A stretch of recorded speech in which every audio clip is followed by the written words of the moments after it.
All right. Hey, everybody. Just going to give it one more second. There's a couple more people coming in from the waiting room. Thanks for coming. This is insane. So many people. All right. All right. Hell yeah. Let's get started. Hi, everybody. My name is Rochelle Tormino. I'm the editor-in-chief of Peach Mag. I'm joined tonight by Jacob Meyer, the managing editor of Peach Mag, and Sasha Debevec-McKenney, who is the editor of That's So Me, A Selfish Mix. Oh my God, look at all the people in pink here tonight. I'm so psyched to be welcoming this pink little book into the world with you all. It's very fun having Zoom and being able to see all of your faces at 8 p.m. on a weeknight. Just like be chilling in my living room with my cats. So thanks for coming. That's So Me is the second book in our new anthology series, Peach Mixes, in which we invite previous contributors to guest edit pocketbooks that are themed according to whatever the hell they want. And the work that they feature has been originally published in our journal from the hundreds of poems and stories and creative essays and visual art features and videos that we've been publishing since our launch in the summer of 2016. Before I pass the mic over to Sasha, who's going to be emceeing tonight, I just want to go over a couple house rules. Please keep yourself muted. There are just like a lot of us, and the Zoom thing will happen where we won't be able to hear the reader if some like static or something is happening in the background. If your audio is on, Jacob will mute you. That being said, you're welcome to turn your video either on or off, but as a heads up, we are recording tonight's reading and we will be posting it on YouTube. And finally, we highly encourage use of the chat. Drop your favorite lines during people's readings, socialize, say hey to people, but just nothing hateful, nothing mean. Otherwise, we reserve the right to bounce you. So without further ado, I will pass the mic over to Sasha Debevec-McKenney, the editor of That's So Me. Thanks, Sasha. Oh my gosh, thank you so much. I just honestly just want to say thank you to everyone at Peach and Rochelle for letting me copy with our pink books. And I don't know, I really was just a total mess in 2018, and my friend was like, you should apply to this Peach Mag writing contest. And then I was like, sure, whatever. And then Morgan Parker chose my poem second, and it was one of the first times I was like, okay, I should keep writing, and being asked to edit this mix felt very similar to me. I'm I don't know, I just really am grateful for Peach Mag and for this opportunity, and the work that they publish. I was able to just spend hours rereading everything on the entire website to kind of put this mix together. It's beautiful. I'm wearing pink. I have a pink beverage, and you could do that, or you could buy this, or you could buy Fargo's mix, which is the first one. It's a speculative mix. It's got more maybe prosy kind of stuff in it too, if that's your jam. So I just I chose stuff that I thought someone could sit down and read this all in one sitting, and they could laugh and they could understand everything, and it wouldn't depress the shit out of them in this depressing ass everyday life that we're living. And so, and I have the world's worst attention span, and everything in here just was I was right there with it. And I'm just so grateful to all the readers and writers, and this is just I'm just living in a dream right now. Let's see. So we have 9 readers tonight. We have a couple people that couldn't be with us, and one of them is Rose Zinnia. So I was just gonna read Rose's poem before we get started, and then I'm gonna introduce our first reader. And I have the worst attention span and like smallest vocabulary in the world. So there's big words in here. So I'm going to try to take a deep breath. And I just love this poem. And okay. This poem is called I as in, and it's Rose's poem from our mix. And it was so obviously supposed to be in here. Okay, I as in. I as in superglue a muskrat tooth back into a jaw. I as in dented pumpkin memory. I as in deflated basketball consciousness. I as in internet parrot projection. I as in holding uterine lining above a toilet bowl. I as in wide-eyed, no eyelids whatsoever. I as in forecasting a shadow self. I as in interrogating repression with a single light bulb. I as in carving out swallowed memories from muscle mass. I as in for a purpose, what for, but how. I as in contiguous continental conterminous. I as in stewardess placing a napkin on your thigh pre-prandial. I as in Heidegger and Derrida stripped of language.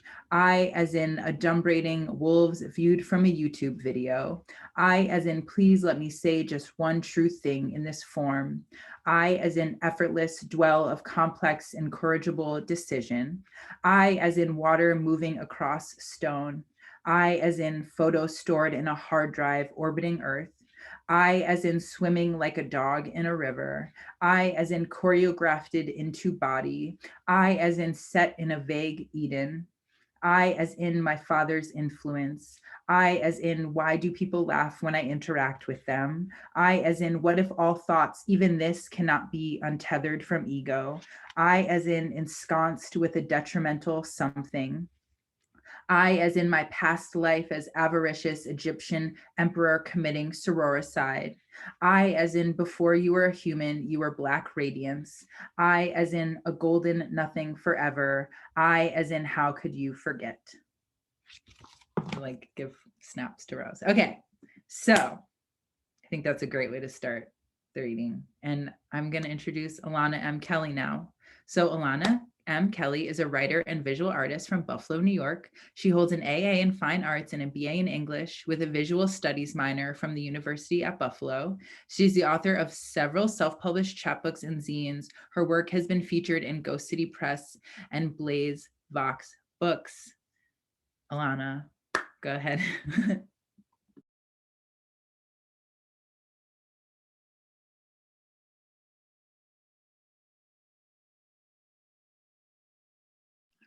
Can everyone hear me? Okay, cool. All right. Sorry. I don't know how Zoom works. And then since I gave that bio, again, thank you to Peach Mag. They're always putting out amazing work. Rochelle's awesome. And then thank you for Sasha for emceeing and reading that poem for Rose who couldn't be here. And then since that bio that I did submit, I've had a little chapbook put out by Bottle Cap Press. Yeah. So just a little one. It's mostly old poems, but I'm going to read a short one from here, and then I'm going to read the featured piece from That's So Me. All right. Okay. Do you believe in life after love at first sight? I Google, is love at first sight real? I am 26 years old. The law of attraction is when your thoughts are made from pure energy, a co-creation between us and the universe. There is no scientific evidence to confirm this, but we can be our own evidence. Fuck the haters. Let's combine all of our affirmations in a jar and make each other empirically sound. You are a foundation. You are my basis for everything. Feed me all of your self-destructive tendencies. They will disappear inside of my stomach. I will make myself a mixed drink of every sweet word you have ever said to me to wash it all down. You are that feeling of relief after the worst brain freeze ever. My ice cream headache hero. You are the post-sneeze when all of the muscles in my body relax. You are the exact moment when I catch my breath again.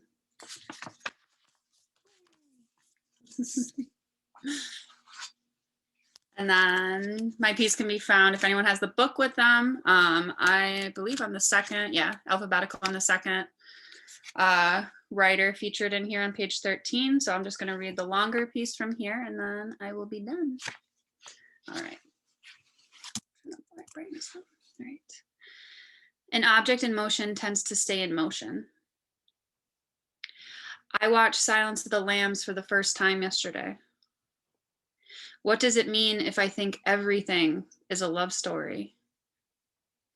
Anthony, serial killer, sociopath Hopkins tells Jodie Foster, the world's more interesting with you in it. Swoon. If that isn't a metaphor for relationships, then I don't know what is. The movie teaches me the word covet.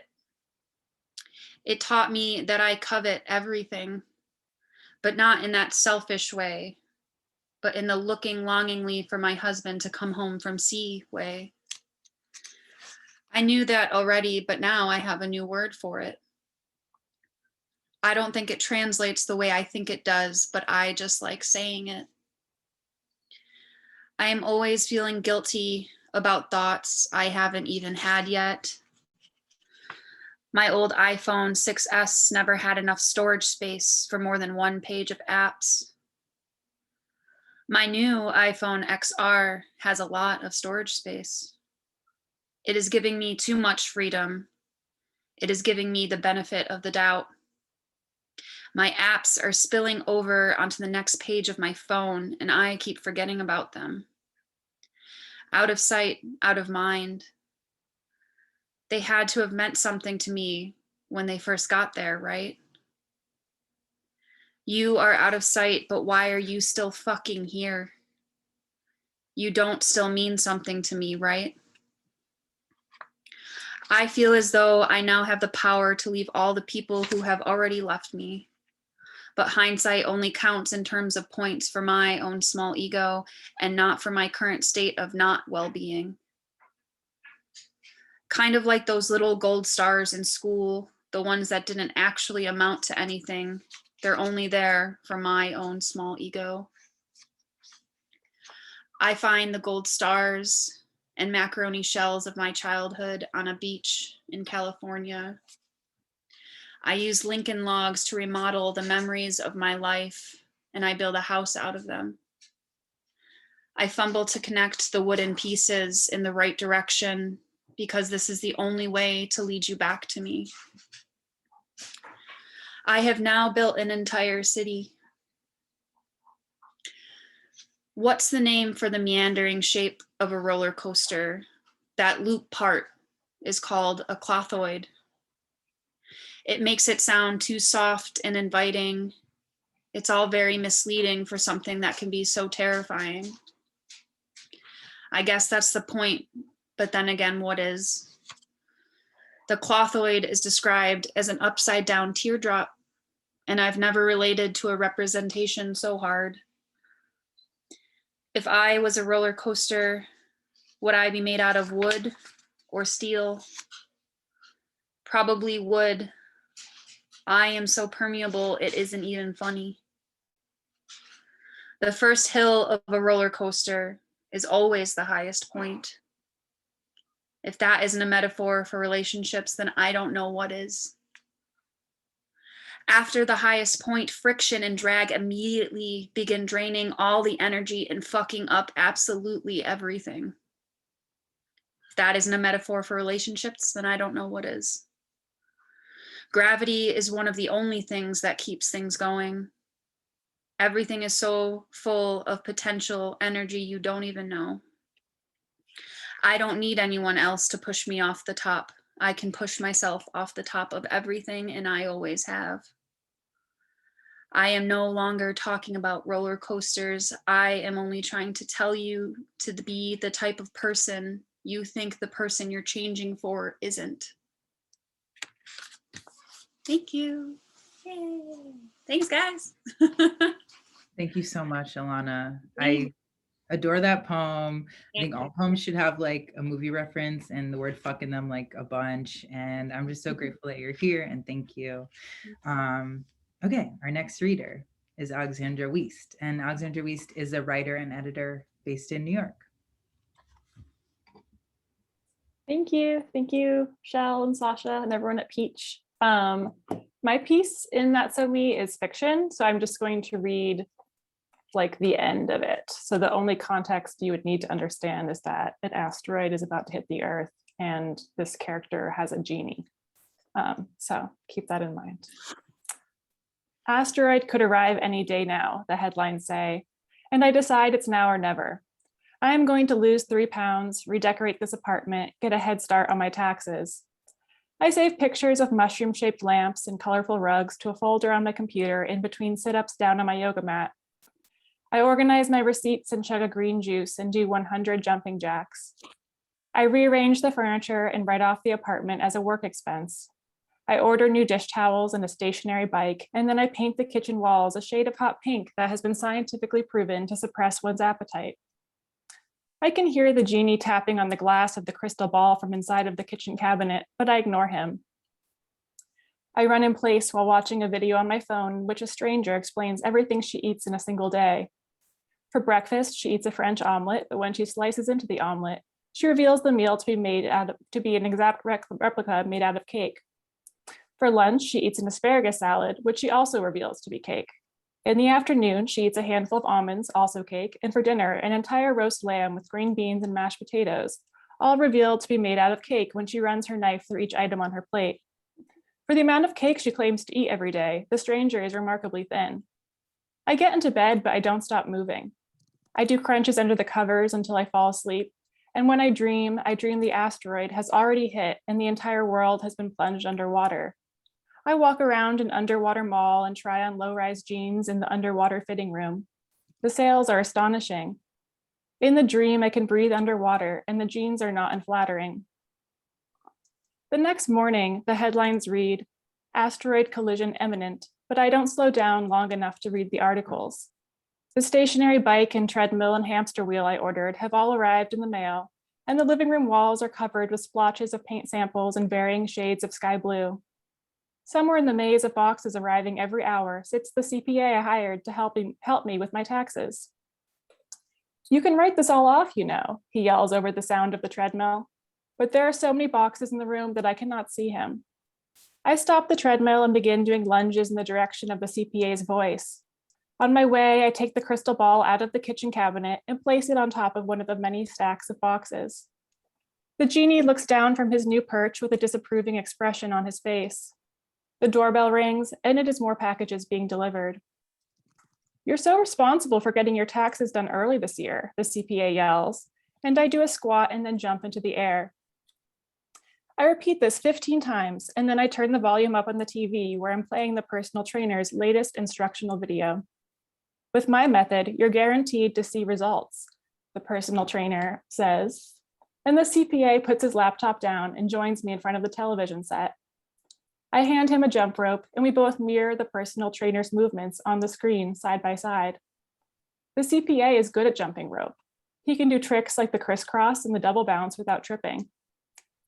"I'm thinking about applying to grad school," I yell. The CPA nods his head but doesn't stop moving. "I'm thinking about moving to London," I yell. The CPA spins around in a circle but doesn't miss a single step. "I'm thinking about going with Bank Holiday Blue for the living room walls," I yell.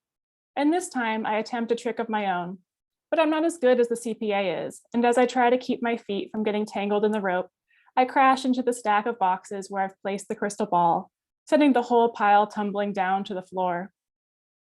The CPA and I both pause our reps and stare at the shattered crystal ball. A luminescent liquid leaks out onto the carpet. "You are the only one in control of your destiny," the personal trainer yells from the television set, and a blinding light fills the room. The ceiling shakes and little bits of drywall fall to the ground. When the room stops trembling, the genie is standing in front of us, no longer inside of his little crystal ball, no longer little himself. The CPA begins filling out paperwork so that I'll be able to claim the genie as a dependent on my tax return. "Am I going to disappear?" I ask the genie now standing in front of me. "It is certain," the genie says. Outside, there is something big and dark blocking the sun. The world has gone black and I can hear shouting. The breeze coming in through the open window smells of ash and soot. I close the window and turn the volume up on the TV. I hand one end of my jump rope to the CPA, and he does the same with his own jump rope. We stand across from each other and turn the ropes in opposite directions, and the genie jumps into the center of the ropes for a game of double dutch. The genie does a backflip and then a handstand. The CPA and I continue to turn the ropes. Whatever you do, just don't stop moving, the personal trainer on the TV screen says, and that's exactly what we do. Thank you. Thank you so much. I love that story. It's like, you're like, this is funny, while you're like feeling a sword go into your gut. Thank you so much. I'm so glad they got to be in here. And okay, so next is Claire Denson. Claire Denson's work appears or is forthcoming in Massachusetts Review, the Minnesota Review, Salt Hill Journal, Hobart, and Booth, among others. She holds a BA from the University of Michigan, Ann Arbor, and holds an MFA from UNC Greensboro, where she taught and served on the editorial staff of the Greensboro Review. She lives in Brooklyn, New York, and works at Atmosphere Press. Thank you for reading, Claire. Hi, thank you for having me. Thank you for that awesome story and everyone for reading. This is just very cool to me. I'm going to read my poem from Not So Me, and then I'm going to read a couple others that fit in the theme that I chose to read. Here's my first one. It's on page 29 if you have the book. Biomyth.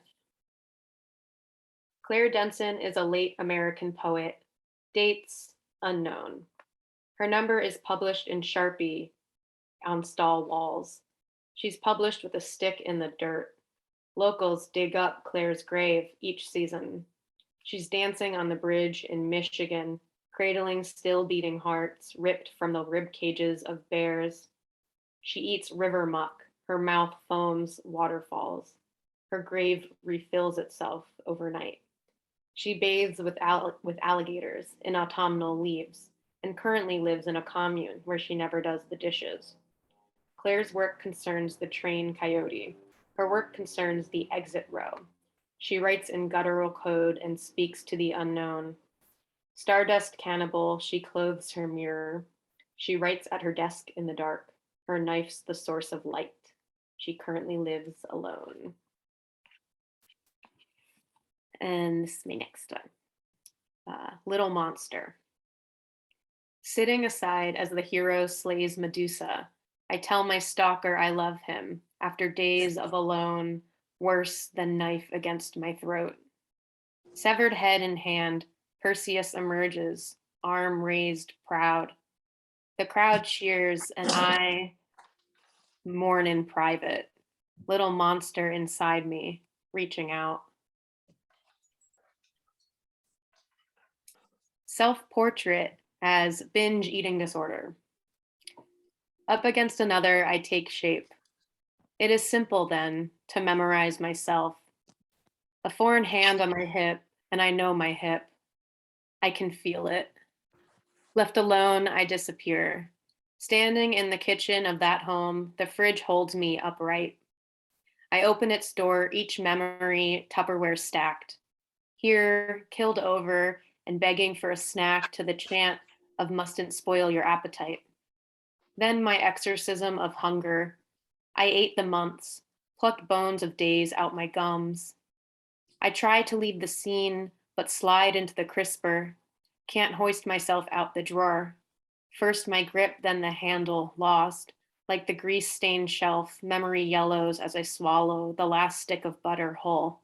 Stomaching my mother's sobs, I pour a liter of milk down my throat, rub in the fallout like sunscreen, walk around stickily until it hurts to move, my stature cracking. Today I scarf down 3 dinners as though the quicker I eat, the less it happened. Left alone to memory, I grow. Up against this fridge, I lose. I condense leftovers into a father who tells me I eat more than I weigh as he heaps another pile onto my plate. I eat it every time because what else is there to do? This fragile selfhood, leaning against what falls over and falling too. Cool. And this next one is habitual. When the world said sink, I sank. I am in this way ordinary. I put pasta in the water, watch it bloat. Every time I think I'm new, the old comes back like a stray I once fed. Imagine, a well-read strange man. I never get tired of my same story. I've tidied up my room and left my inbox open in case he wants to slip through the screen. I hate the growing scatter across my desk. Brush, book, scissor, sock.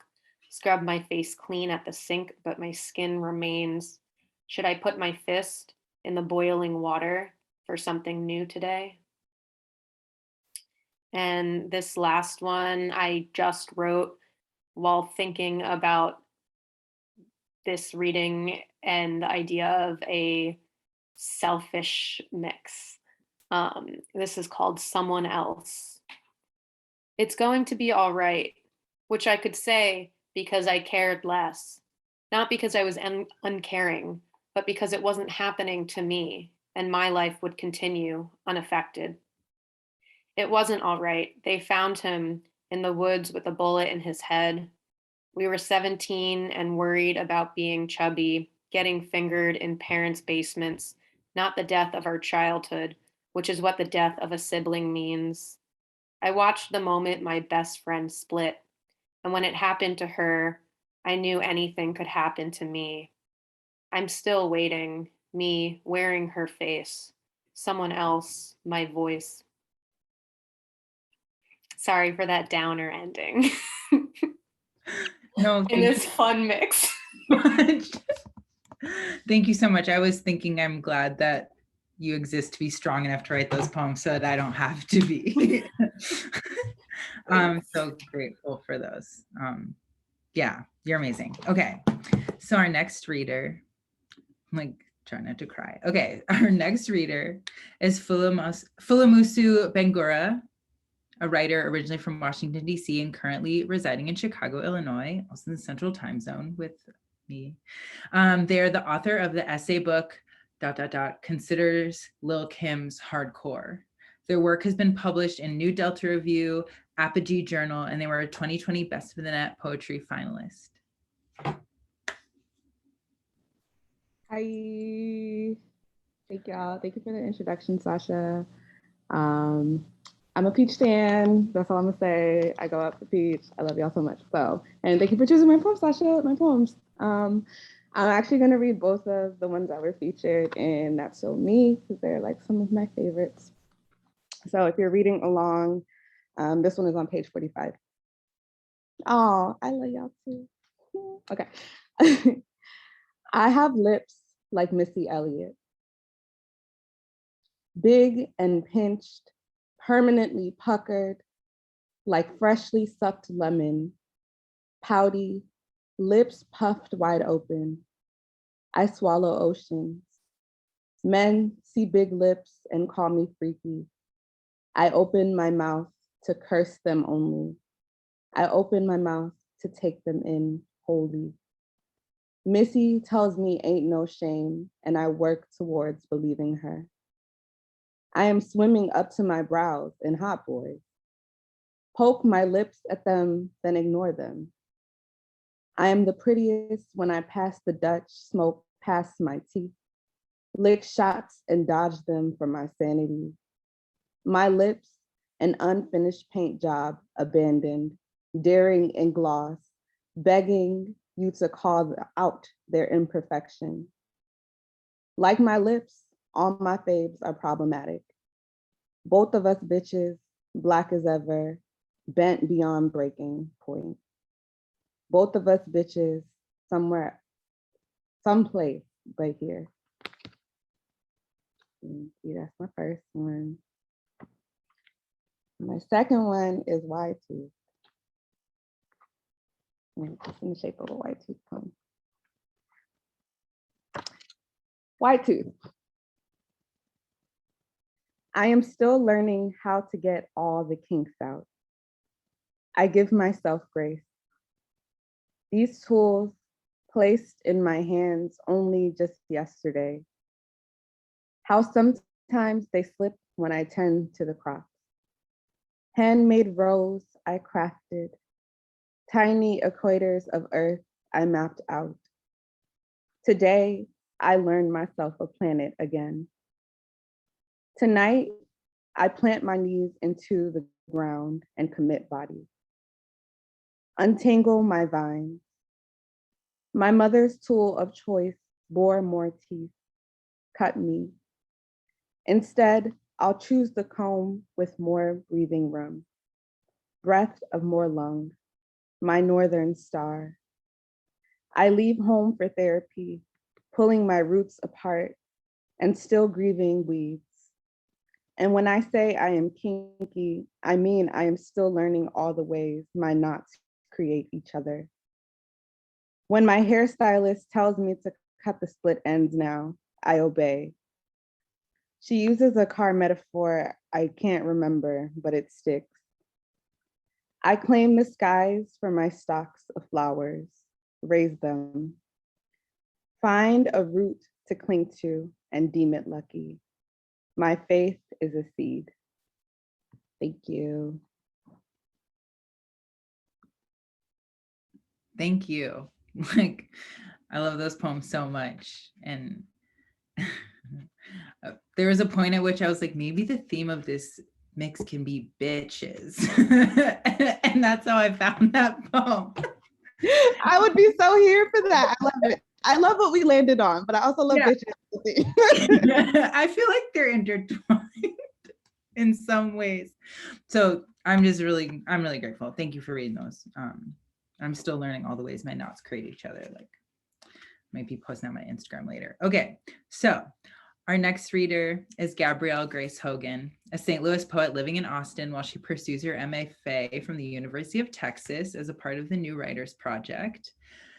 She has worked as the poetry editor for Bat City Review and the co-editor of You Flower, You Feast, an anthology with works inspired by Harry Styles. Beautiful. She is currently working on her first poetry book and a book-length lyric essay concerned with notions of desire, romance, and lesbian identity. Thank you, Grace. Gabrielle, Grace. Yes, hi, that's me. I don't know what page my Peach poem is on because the book got mailed to the address I'm currently not at because I'm traveling, but I just wanted to do a quick thank you to Peach. Honestly, getting a poem in Peach was one of my dream journals. So getting a poem not just published by them, but also getting to be in this anthology is just like super, super sweet and super awesome. And I'm really thankful for that. I'm going to read the poem that's in the anthology, and then I'm going to read one or two more depending on time. But yeah, the one that is in the anthology is titled There's an Angel at the End. The road to hell is paved with a Hot Wheels track. I crave bitches with good hygiene and hair lush and looping as an ampersand. I take pills the same colors as my high school mascot, if that's relevant. The speaker of my poems is arrogant, borderline misogynistic, if that's even possible. The speaker of my poems is clearly overcompensating for something. When quarantine is over, I'll go dancing. Eroticized into a velociraptor in heat, dressed so femme I forget my place in line. Maybe even the boys will find me amusing. For some reason, I guess I still want that. And hey, watch. If you're good, you'll see my dress thread caught on a nail and spin until I am so naked you could read your horoscope off my ass.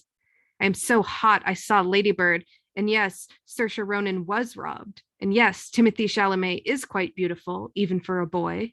You can't deny his jawline. I am so hot at watching good movies. I am so hot, a tarantula hawk state insect of New Mexico, blue bulging ovipositor depositing eggs in the upturned spider's paralyzed belly. I am so hot, I am 10 and 11 and 12, and a whole conglomerate of numbers, too scared to read my grandpa's Playboys as they sit there, reminding me of. What's that in the centerfold? Why, that's an angel, naked as a slut, winged white as teeth before they're loosed from the head. Thank you.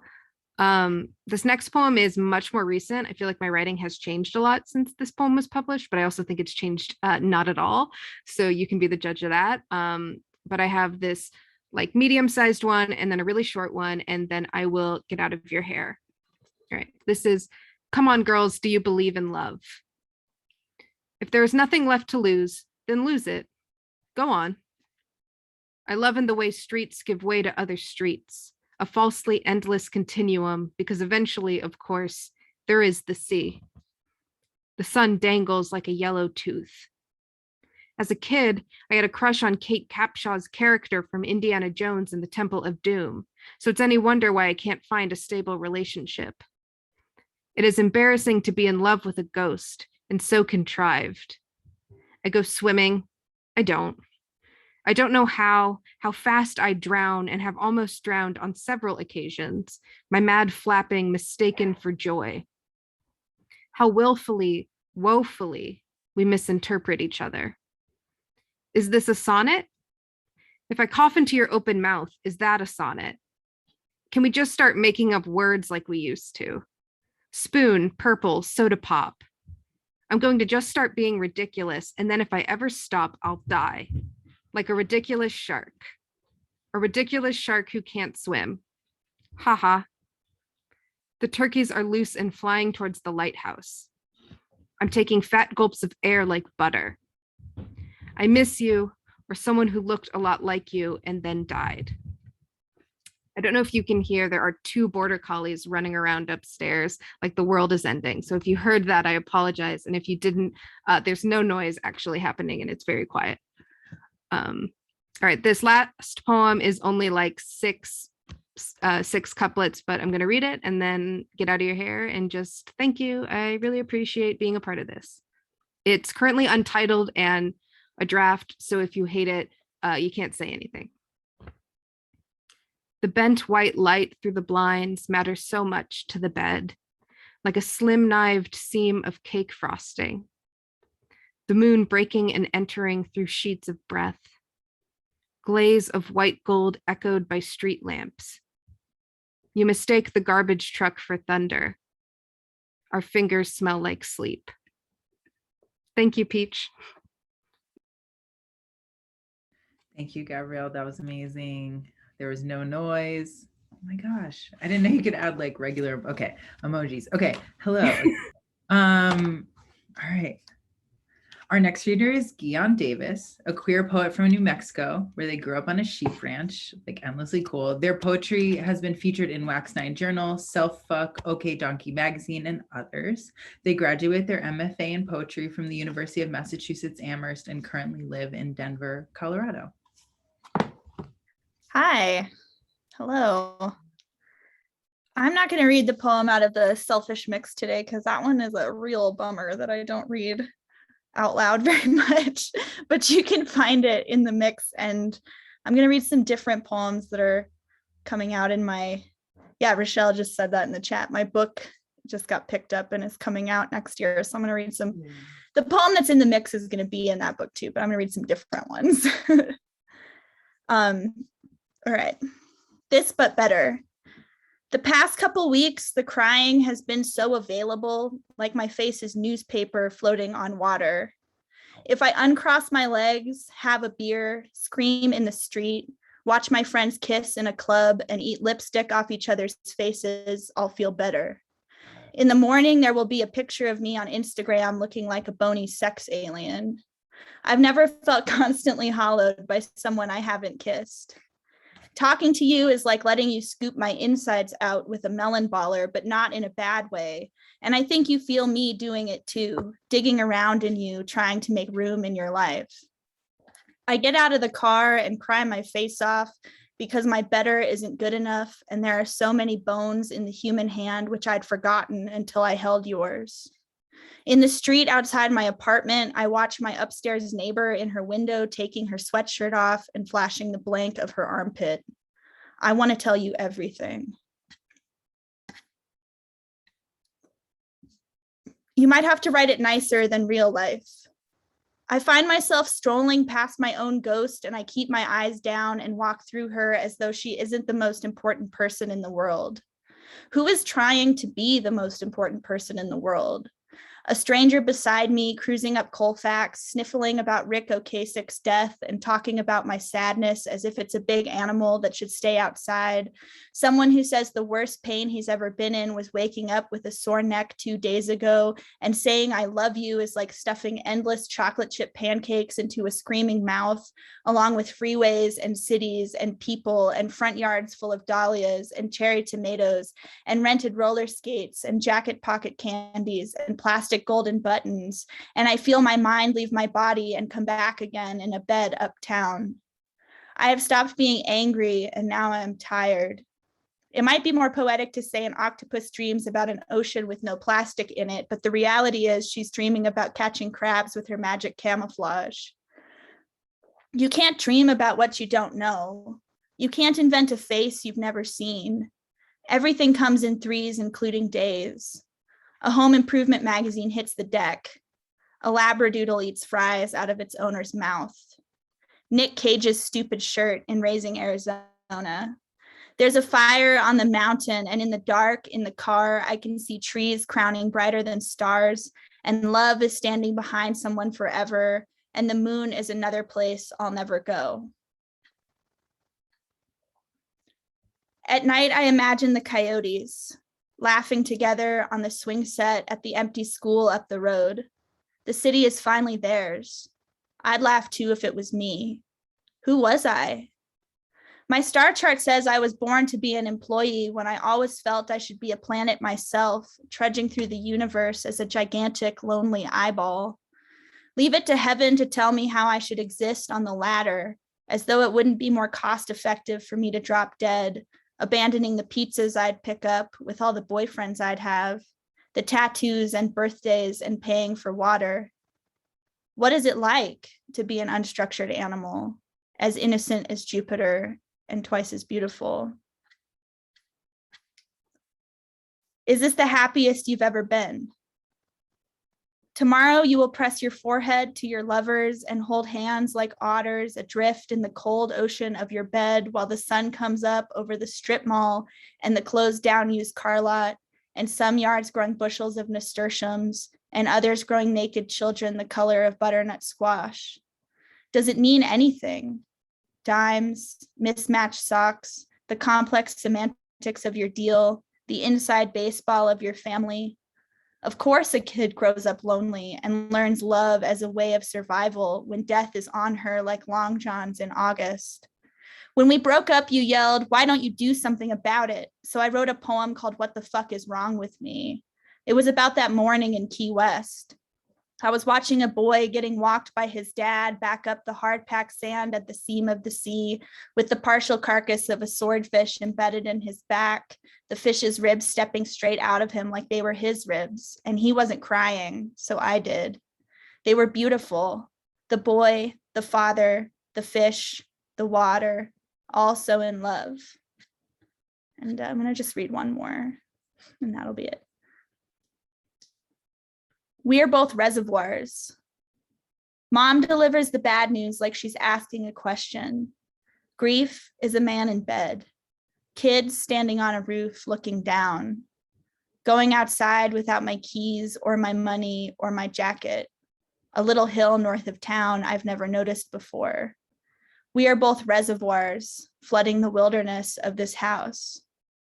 Love is a battlefield, but never a room with a leaky ceiling, or the stiff spider arms of earth movers waiting to turn up the dirt, or the man who lets his big dogs stick their noses into the surprised crotches of strangers, or the cowboy sitting his horse to let the skateboarders pass, or the snow freezing budding leaves to their branches, or the pancakes resting under a towel, or the lighter fluid, the crabapple blossoms, you making the sign of a cross with a lemon over the salmon, our rat-tailed radishes, Friday's little white ass, painful memories blowing by on rollerblades, the diamond-shaped hole in the clouds that the sun falls through.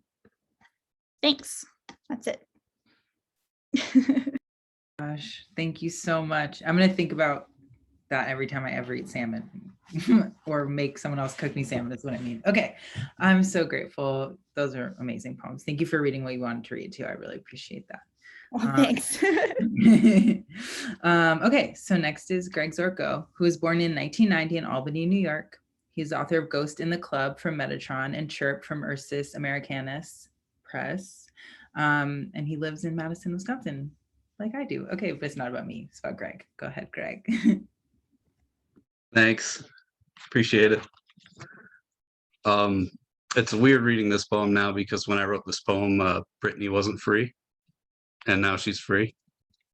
So, listening to rap instrumentals and doing unofficial yoga poses, non-canonical yoga poses, deep web yoga poses. I'm like a fictional character in a really shitty novel. Whenever I'm in a good mood, I remember the Britney Spears song where she said, "There's nothing missing in my life," and think, oh wow, awesome song. And yeah, Britney's free. I think I saw a lot in chat. I'll go back and review. Make sure we have enough free Britneys in there. I got engaged a couple weeks ago. So this is a new poem, obviously. I turn on the car radio and my car is playing Foreigner, like my car can play, like it itself is in the band, even the best band member. Like Paul said, there's one body but many extremities, and me thinking of it now, plucking at the wheel with my left extremity. I'm hiding from you a stone, it's my creepy secret. I bought the dark stone like nothing else I've used money for. It did not feel confusing or close to evil. I put it away in my picture box, the one with the old map of Europe, maybe until Monday after work, or next year, or until I set everything right in my life and the universe, just to be that sure. And with every little rise and fall, it sits there, immobilized in the heaviness of its waiting, waiting for touch, waiting for me not to be such an idiot. Oh, mini stone, my penguin egg. Now home when I read my big book full of unneeded detail in the computer chair, read, and the strings of the electric heating pad press into my spine at half its points like good friendship. And now I have almost nothing to complain about. You're coming home, home from your business. You're nearly home and you don't know yet, but I know. Thanks. Thank you. Congratulations on getting engaged. I've never thought about it like that, hiding a stone from you, my creepy secret. Okay. Wait, earlier when I was practicing these introductions, I literally almost started crying thinking about introducing Imogen. So because I love them so much. Okay. So Imogen Christian Smith is a poet and performer. They live on Lenape lands in New York City. I'm so glad you're here and reading. You're the best. Okay. Hi, thank you. I could get emotional myself. Firstly, Peach Mag is like the best thing if you want to get published somewhere. Why anywhere else? And also this book is very beautiful. Thank you. And I really love the font that all of our names are in. It's like a little soft psychedelia. I dig it. I'm also not going to read my poem from the book because I'm just not. But so I'm going to read two things. One is from a manuscript that I'm working on. It's called Compersion City. And it's just, I don't know, I'm just writing it. It's just stuff I'm writing. And then I'm going to read another poem. So here goes. This is the first of those things. There's an open, fleshy part of me, mind's eye, appealingly. Let me start over. There's an open, fleshy part of me, mind's eye, appealing as leaf rot, crisp autumnal, gentle wafting reams of smoke. I'm obsessed, imagining all the reds, the bones, the pinks beneath my layers and how to hear them tease their molecular gastro-oxygen-rich perspectives. How to love and be loved, present in multiples, body plus people and more people at once. How at once makes the present moment stretch outwards towards four great corners as I feel myself becoming part of an organism so much larger than. The paradox being that any I gets subsumed or redistributed amongst, but in a way that edges equilibrium, teases without achieving, begs a tender tending. Desiring desires, I learned to ask for them. I ask the wind to douse me hot evenings. I ask Izzy if I can kiss them beneath the Myrtle Broadway stop. I ask the bodega guy to hold a neighbor's keys and later bring them pilfered marigolds. I ask the missed connections to miss me back, light like the life spooled across her aging face. Q train, East River, Manhattan, Harts Bridge. Ask my body to feel a way through the sentence or line or image sensation toward a swelling undersurge, streaming in tension along its wake, the possibility of abrasion, assault, excoriation, romance by the by and by. I ask Erica, can we hold hands on Houston a year after COVID paused the physicality we knew? I asked the moon last night, coin full with Aries, does rage have an end? And if so, pain too? Because manifold forms of ache always soar me, coming at the tip of forever's lips. This poem is called Wound Vision. That's a slash. That's like a, yeah. The boss bitch is not my sister, not the nation, and she ain't my mother. I say I'm a traveler, not a conqueror, nor am I passive either. There are bodies yearning inside me and we vibe. At the secret rave in Prospect Dark, the dancing's erratic post so much sick. We take poppers off preppy gays who in before time sneered at my wholly repurposed cock. Imagine utopia, disability informed. I like to come off loose and unsettled as if counter narratives negate all complicit. Doesn't everyone want these drugs, these kinks, these particular beats and wood? A vision is just that. Whoever's in yours and y'all talk. I fuck myself often as body allows, deep as I can and a little plus. The erotic's a channel to what I know I don't yet know. Shy inside, bend me over, help me understand anything at all. If utopia is ecological, speech acts sewn and spun, what'll we squeeze from the gut rot of capital? You see, a wound is just that. It's a vision, a Ziploc full of mangoes from a woman in the tunnel. Subway, she's the elder, the total ecstasy of fruit and summer, the pleasures of juice stick fingers to tongue. A poem says, look up, look sideways, see the web laid fierce. Yes, I'm naive and a poem is anything. Try quiet or talk all the time, who cares? Herbert Von King in COVID summer, babes at a distance, squat in the bush, weeds played ballpark all a league of their own. It's small things get you over. Take Holy Mother Sylvia's big plush bear or every pick of pups in Arca. Take Beverly Glenn Copeland any morning, donning my paint-splattered Malcolm X bets. I wear lockets and smocks and denim on wool, tie-dye with rhinestone or hoops. Crushes, sweet crushes, erotics of snuggle, scribbled in spiral, all caps like Juliana Huxtable. Sometimes pop songs jet me out of time, but mostly just reify it. Oh, nostalgia, dreary of cards, here is the life I've lived. Cup, coin, staff, sword, the dog doesn't fall, it's the fool. A wound friend is just that. In the city, I hear everything. Lie, I lift what's mine to hold. Out in the street, an I joins we, and we march, shout, crouch and lock arms, you, and you. Intifada, intifada, clap, clap, clap. Caps again like June Jordan, and the voice in my throat goes gravel, set to gut by blood-bound ancestors traipsing where they should not go. Me, I'm pavement. Step, step, step over stolen ground. Hello.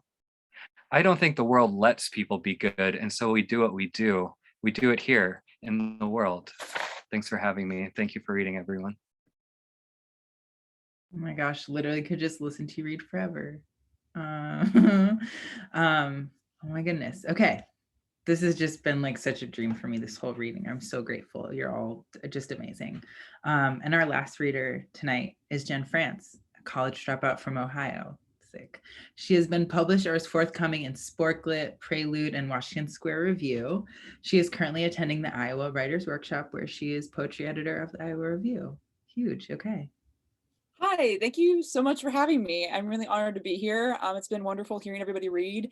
I haven't gotten my copy yet, and I haven't really had a chance to read through everybody else's in the the thing we were sent earlier. So I'm excited to read through them later as well.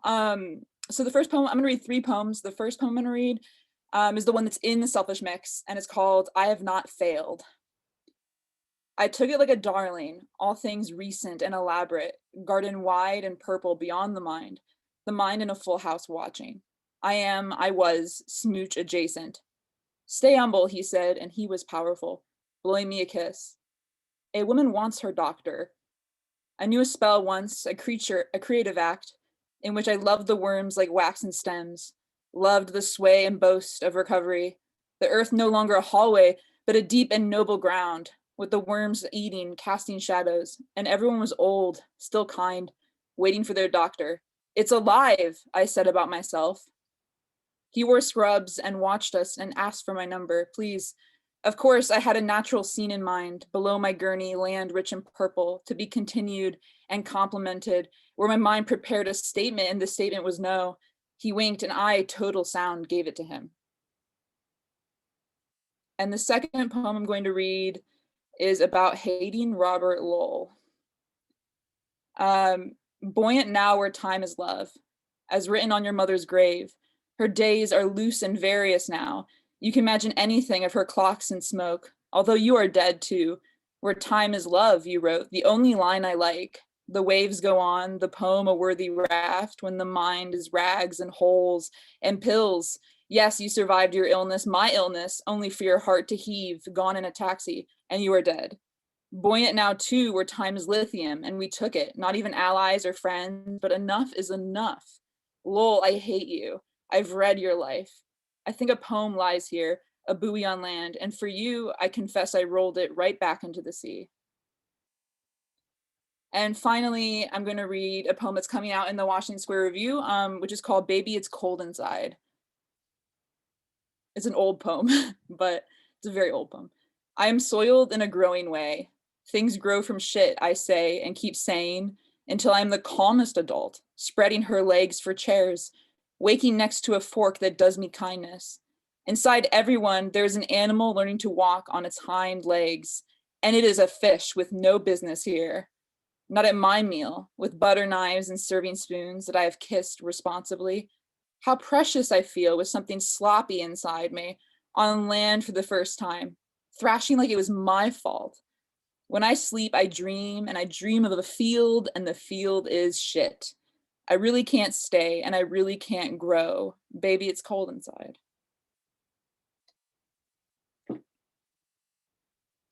That was beautiful. Thank you so much, Jen. Like master of titles and I'm just like so excited and so happy. Like literally my face hurts. That's the end of our reading. Everyone read. You were all amazing. I'm so grateful. Thank you to Peach. If you haven't bought the book yet, look how cute it is. Like, look how cute they are. They just fit right in your hand.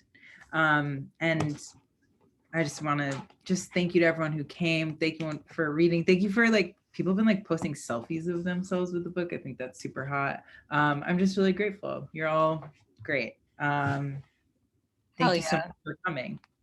And a bunch of people in the chat have been saying like this reading has unparalleled energy. And I just want to say thank you to Sasha for guest editing this mix full of like such fiery and fun pieces that we've published. This is just like, I mean, a dream to have this kind of work all in one place now. I'm just so psyched about it. And I love Sasha's work and I love her editing. I love her aesthetic and her poetics. And the first time we like met up on Zoom to talk about this project, we ended up like doubling the amount of time that we thought we were going to be meeting for. It's just so much fun working with her. And I don't know, Sasha, you're a dream and I love your poems and I think you're cool as hell.